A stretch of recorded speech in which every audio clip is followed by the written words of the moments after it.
Maintenant, tu te demandes sûrement combien tu peux charger pour tes services en tant que styliste. En réalité, ça va dépendre de trois choses et la première chose qui risque d'influencer ton prix, ça va être ta clientèle cible.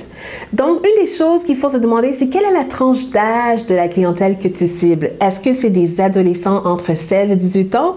Si oui, on s'entend que leur budget risque d'être beaucoup plus limité. Autre chose qu'il faut se demander, c'est quel type de carrière que la personne est là. Est-ce que c'est un homme d'affaires qui gère une entreprise qui est reconnue internationalement? Si oui, on s'entend qu'il va avoir un grand budget pour son magasinage. Et la troisième chose qu'il faut garder en tête, c'est aussi dans quelle région que vous voulez travailler ou c'est des personnes de quel quartier. Est-ce que c'est un quartier où ce que les personnes ont des grands revenus ou est-ce que c'est quelque part comme Hollywood où ce qu'ils ont des milliers de dollars pour dépenser en magasinage. Donc, pensez à votre clientèle cible et déjà ça va être un point qui va vous diriger vers un prix. Deuxième chose, ça va être selon votre expérience. Donc, ce que je te recommande de faire, c'est une veille concurrentielle. Donc, regarde dans ton entourage, dans ton quartier, combien les autres stylistes chargent actuellement. Si je prends l'exemple de Montréal, actuellement, la moyenne des stylistes vont charger environ 100 $ de l'heure. Quand on débute, peut-être qu'on ne veut pas demander 100 $ de l'heure parce qu'on ne sent pas qu'on a encore l'expérience pour demander ce montant-là. Mais ce que tu ne veux pas faire, c'est demander 12 $ de l'heure parce que là, la personne va dire, mais attends, si elle demande 12 $ et l'autre demande 100, ça veut dire que celle qui demande 12 $ est souvent très inexpérimentée. Donc, il faut avoir un certain équilibre. Une autre chose, c'est qu'il faut garder en tête que même si tu demanderais un peu moins, comme disons 50 $ de l'heure pour commencer, avec le temps, tu peux augmenter ton taux horaire. Donc, à fur et à mesure que tu as plus d'expérience dans l'industrie, c'est recommandé d'augmenter tes prix. Et quand je dis nombre d'expériences, ça ne veut pas nécessairement dire nombre d'années, mais plutôt nombre de personnes que tu as aidées. Donc, si en un an, tu as décidé d'être styliste à temps plein et que tu as aidé 300 personnes, l'augmentation, je trouve que ça vaut vraiment la peine de le faire, plutôt que si, par exemple, tu as fait 3 ans comme styliste, mais tu as seulement aidé 3 clients.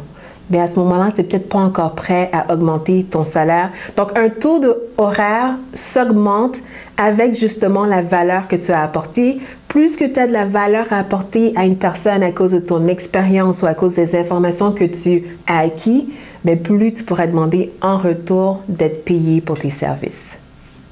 Troisième élément qu'il faut prendre en considération pour choisir son prix, c'est son objectif annuel.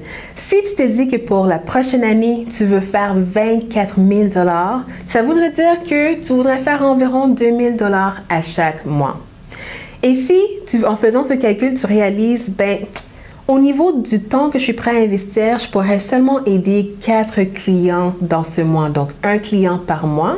Ça voudrait dire que chaque client, il faudrait qu'il te paye 500 $ pour un service avec toi, que ce soit un tri ou un magasinage.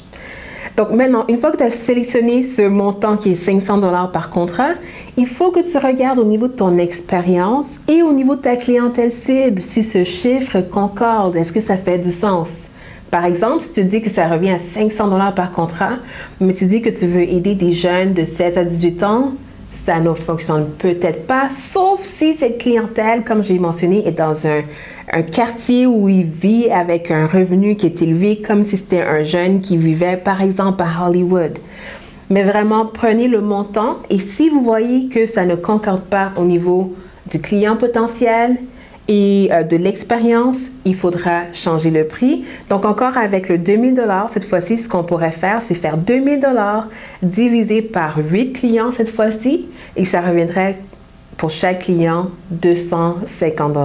Et si 250 $ fait plus de sens pour la clientèle que tu vises et ton expérience, c'est ce que je te recommanderais. Ce serait une bonne façon pour toi de vraiment déterminer le prix qu'il faudrait que tu choisisses. Donc, pour résumer, il faut que tu regardes ta clientèle cible, il faut que tu regardes au niveau de ton expérience et troisièmement, il faut que ça concorde avec ton objectif annuel.